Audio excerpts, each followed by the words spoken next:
The Emir of Qatar said on February 26 he was committed to stability in Egypt, despite a recent row between the two nations over Cairo's airstrikes against the Islamic State of Iraq and the Levant, ISIL, militants in Libya.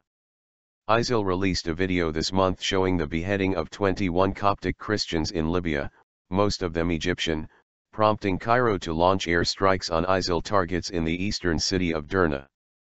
Qatar reportedly expressed reservations over the strikes, raising the ire of Egypt, which hit back by accusing Doha of supporting terrorism.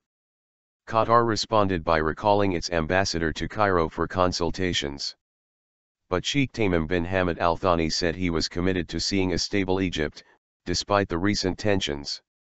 "My policy is to make sure that if there is anything that I can help to stabilize the situation in Egypt I will do so," the Emir said during a trip to Washington.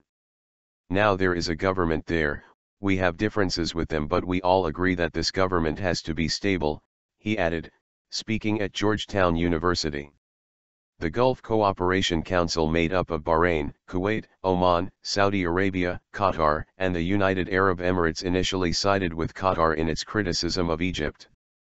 But in an about-face, the GCC later backtracked, saying it fully backed Egypt's airstrikes in Libya.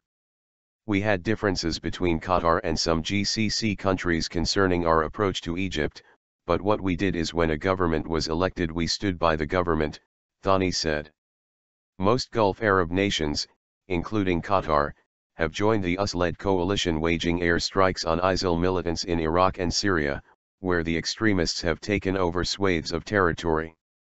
Egypt is also an ally of Washington, and a rift with Qatar and other Gulf monarchies would complicate efforts to forge a united front against ISIL and its affiliates across the region.